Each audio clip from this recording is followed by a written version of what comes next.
really the two focus points for this particular event are streets, and it's going to be water.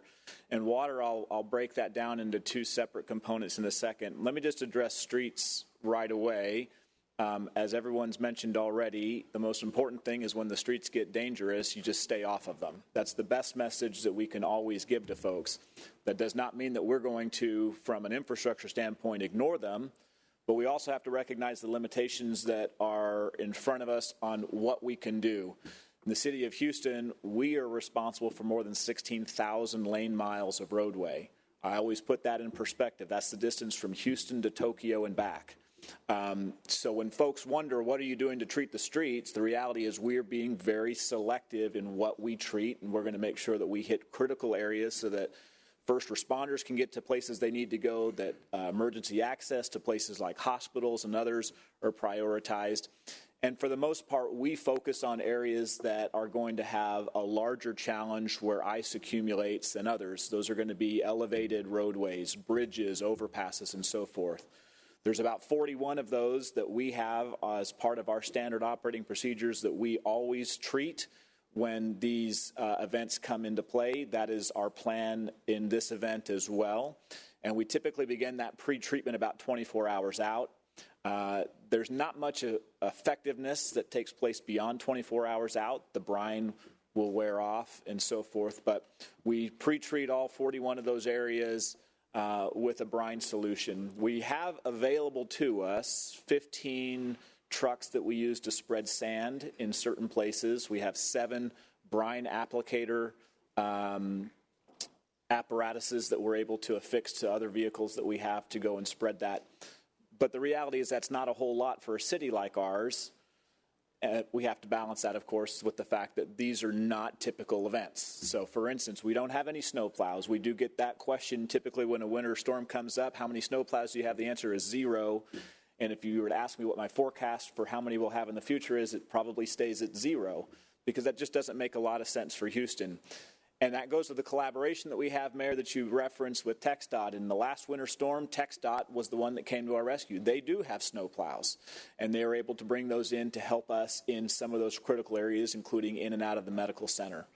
But we will treat those 41 areas and certain other roadways throughout the city with the brine application. We will be there throughout the entire event. We will have our crews staged at appropriate locations, just like we've done in the past. But the most important message, of course, when it comes to the road is when the roads become dangerous, just please stay off of them. As water is concerned, as we've talked about so much already this morning, our biggest concern is going to be power. We are confident in our ability to operate our plants. Our plants are in relatively good condition. All other normal challenges in consideration there, but we are ready to go, and we'll be staged at our plants and riding them out. Our big 3 surface water plants are the ones that we really have the biggest focus points on, as well as our repump stations that help move the water across town. But power is going to be the biggest consideration there. We have already begun testing, and we will begin operating actually the generators at our plants in advance of the storm coming so that we can ensure that there's not going to be an interruption. In the past, that's typically been what's happened is when it's time to flip the generator on, all of a sudden it doesn't work. There's a variety of reasons for that, whether it could be the fact that there is a freezing point when it comes to the fuel source or that the equipment itself just isn't working. We're already in the process right now of ensuring that we will be up and running and ready to go. We also have maintenance crews that will be standing by and riding out to address any challenges that we have.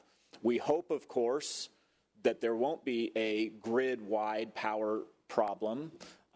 And if there's not, then regular power is going to keep us going and we're going to be fine. But if there is, we feel really good about the position we're in and being ready to go. We're going to ask folks, as we always have all across Houston in the past, we ask them not to drip their faucets. That's a question that constantly comes up. Why do we ask that? It has nothing to do with the condition of your particular home. It actually has to do with the health of the water distribution system at large. The more people that are dripping, the more water is being used, the more demand there is on that system, and the more difficult it becomes if we encounter a challenge in one of our plants to address that. So we like to keep pressures down, and that is by keeping capacity at its maximum and not putting excess demand on there. we always encourage folks to know where the water cutoff valve in your home is. Almost every home has some water shutoff valve in there. The best thing you can do if you're concerned is shut the water off before the storm comes, drain your lines, and you won't have any burst pipes in your home. If your home doesn't have that, you should know how to shut the water off at your water meter, and you would follow the same sort of process. If you have issues or questions, you can call 311. There's also information on the Public Works website and on our social media channels that we'll be actively pushing out throughout the entirety of the event, so that folks know how to handle those issues. Now, on the wastewater side, I'll just very briefly say, and this is really our biggest challenge in the last storms we had, specifically in Hurricane Beryl, power is our Achilles heel there. We are not as equipped on wastewater as we are on drinking water to ensure continuity of services. What does that mean? That means that lift stations, which none of our lift stations have permanent backup power, we will rotate the generators like we have in the past to pump them down and keep them going. Again, we hope that's not the case, but if it is, the result of that will be sanitary sewer overflows that we've seen in the past. So those will be on a case-by-case basis as we address it. We are actively monitoring all of them, making sure that they're functioning and working and pumped down as best they can. But to that point, Mayor, that's where we stand right now. We will be ready to go, all hands on deck. Talking about freezing pipes, we've been advised that we will most likely have 48 hours of continued temperatures below freezing. Yeah. So wrapping up pipes, getting all the preparation done, plans for your pets, your plants, your seniors, all hands on deck, Houstonians prepared to be at home and in place from Saturday afternoon to Tuesday morning.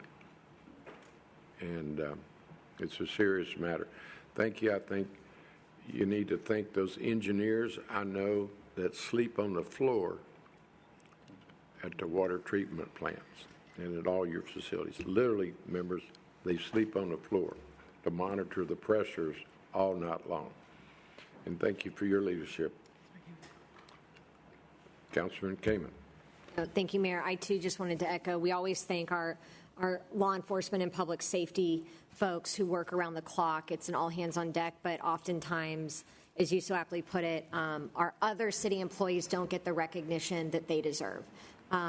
Public Works employees that are sleeping on floors to keep critical life safety services going, our GSD employees that station, for example, at West Gray Multi-Service Center in case there's problems like the roof leaks or the generators, or the janitorial staff that stays at the warming centers to make sure that we're keeping up with health and safety, our solid waste workers that are also frontline. So the list goes on. They're often not recognized, and they're leaving their families to serve the city and keep other people safe. So we really appreciate them, and please pass on our gratitude to everyone that's standing up this weekend. Thank you for that.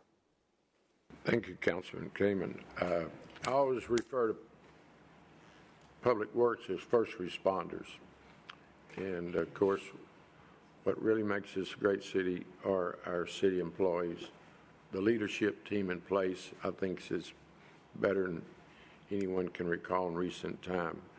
Thank you for taking your job so serious. And Brian, your confidence and knowledge and experience really matters during times like this. So thank you. Councilman Alcorn.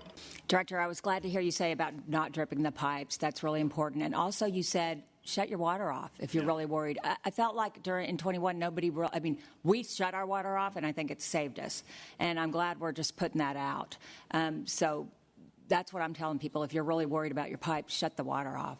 Yeah, thank you for that, council member. And you know, as the mayor mentioned, we are expected to experience a prolonged period below freezing. Now, your pipes typically are going to be okay until it gets really, really cold, but we are expecting really, really cold. And every home is a little bit different. We have a huge variety within the city between new to really pretty old. And the stuff in particular that's older, the insulation is not as good. The pipes may not be quite as deep. There may be more exposed pipes on the outside of your house, so absolutely wrap those up. We always tell people in these things the 3 Ps, right? People, pets, and plants.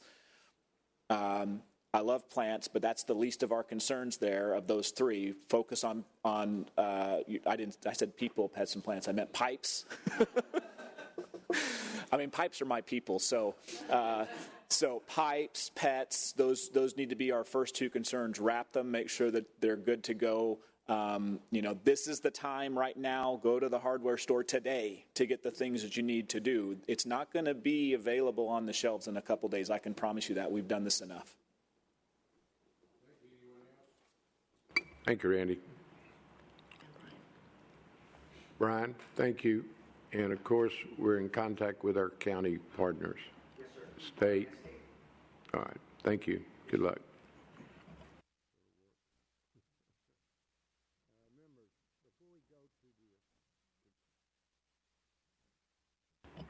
Thank you. Before we go to the consent agenda, I want to ask the Secretary to pull item number